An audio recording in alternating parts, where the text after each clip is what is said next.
Dia adalah Khalid bin Walid, Khalid ibnul Walid. Sebelum dia meninggal dunia, Khalid bin Walid di atas ranjang tempat tidurnya, diukurnya jarinya ini jengkal demi jengkal.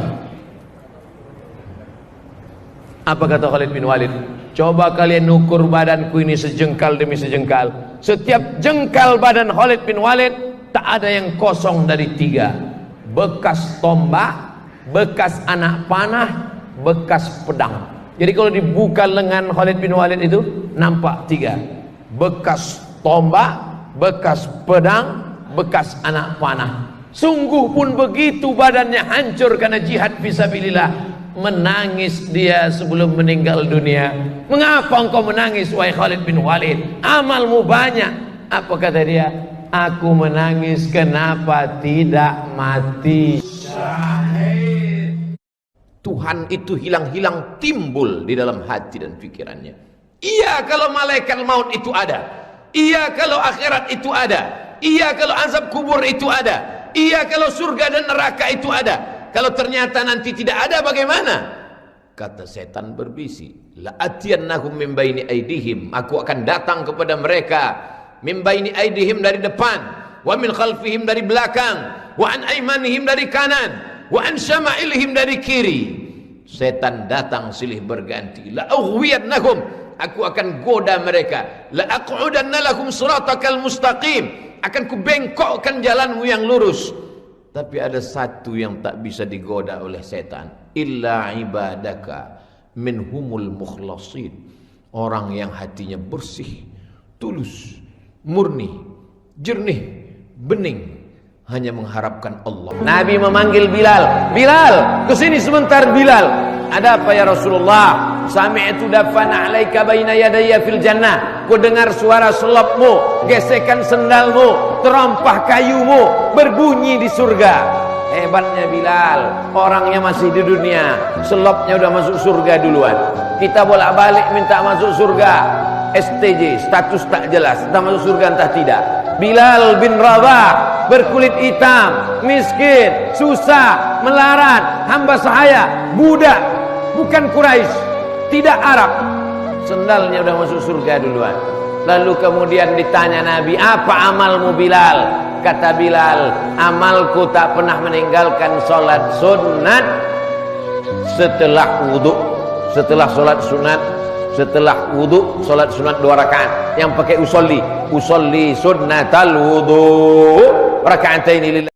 Kalian jangan sedih. Kalau kalian kena salib jangan sedih. Kenapa? Bunga bukan setangkai, kumbang bukan seekor. Patah tumbuh hilang berganti, hilang satu tumbuh 1000. Jangan kalian takut kalau jodoh takkan ke mana. Rezeki musang tak dimakan harimau. Kalau jodoh takkan kemana, dia datang sendiri. Kalian tunggu aja, 2 gendangnya. Kalau tak anak gadis, nenek-nenek. Saudaraku yang dimuliakan Allah Subhanahu wa taala, kita ini hidupnya sudah dikapling-kapling Allah. Tidak ada satu makhluk pun yang dibiarkan Allah mati sia-sia. Jangan takut, jangan takut.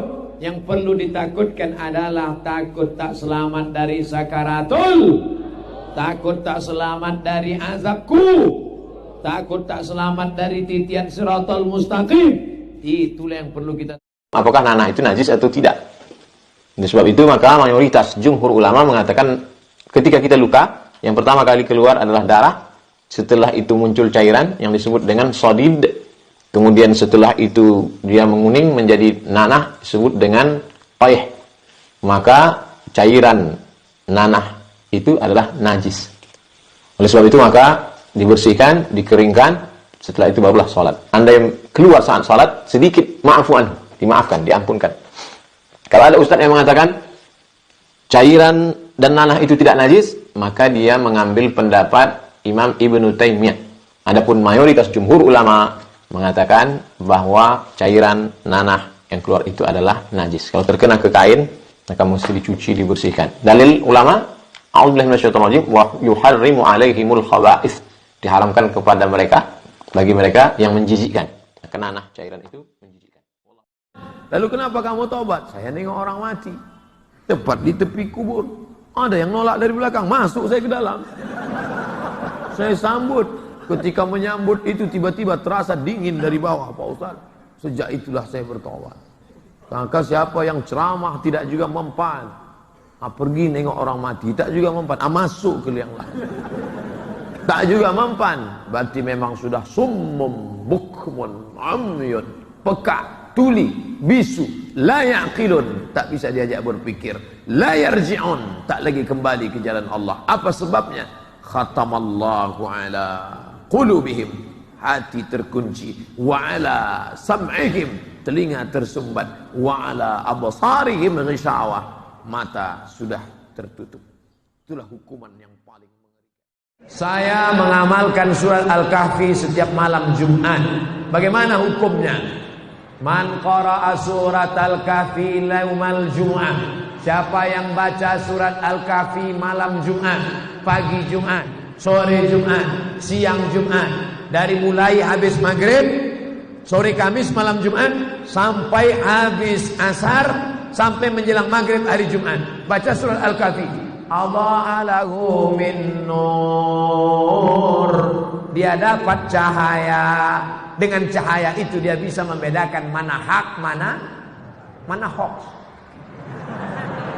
Kita bisa melihat bukan karena mata, tapi karena cahaya. Makanya ada orang buta tapi hafal Quran. Kenapa? Matanya tertutup tapi hatinya terang. Yang sudah mengamalkan terus, hadisnya sahih. Baik. Apa amalan-amalan ibu yang kelihatan istiqomah, Ustaz? Beliau dari sejak saya sadar, dari sejak saya melihat, tidak pernah meninggalkan sholat malam. Sehingga kalau saya terjaga malam, saya lihat dia tidak. Sampai hari ini, kalau saya sedang rindu, kalau saya sedang sedih, bahkan ketika saya pergi ke Sudan, saya mau pergi jauh, saya bentang sajadah di tempat dia sholat dulu. Saya ambil rehal tempat baca Quran, saya buka Quran yang dia baca. Karena dia selalu duduk di situ, dan kalau saya bangun malam, dia pasti sedang duduk buka Quran. Saya sholat di tempat dia sholat, saya baca Quran yang dia baca, saya sholat, saya duduk, bahkan saya tidur di tempat itu dapat mengurangi kerinduan saya. Bagi yang masih punya ibu, masih hidup, belikan makanan kesukaannya, suapkan dia, cium tangannya, peluk tubuhnya, cium keningnya. Karena ada masanya dunia ini hampa, tak terasa, tak ada gunanya lagi hidup, karena dia adalah sumber segala. Kurang hebat apalagi iman Umar bin Khattab. Tapi ketika Nabi Muhammad SAW meninggal dunia, maka dia marah, dia cabut pedangnya. Siapa yang mengatakan Muhammad mati akan aku pancung kepalanya. Datang Abu Bakar membacakan ayat, menyabarkan hati yang marah.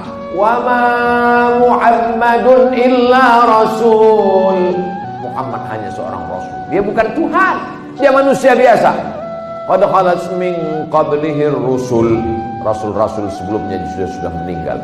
Afa immata, kalau dia mati, au qutila, atau dia dibunuh orang, in qalabtum ala aqabikum, apakah kamu akan murtad kembali kepada agama yang lama?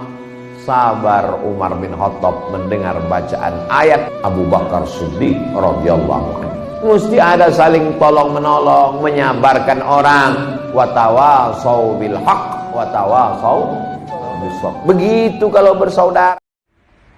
Apa kata Imam Jalaluddin Abdurrahman As-Suyuti? Kalau orang ngomong sedang azan, dikhawatirkan matinya su'ul khatimah. As-Suyuti itu ngomong. Dia ngomong bukan Abdul Somad, Al-Hafiz Jalaluddin Abdurrahman As-Suyuti. Tafsirnya dua. Satu dia tulis dengan Jalaluddin Al-Mahalli, tafsir Jalalain, Jalalain, bukan jalan lain.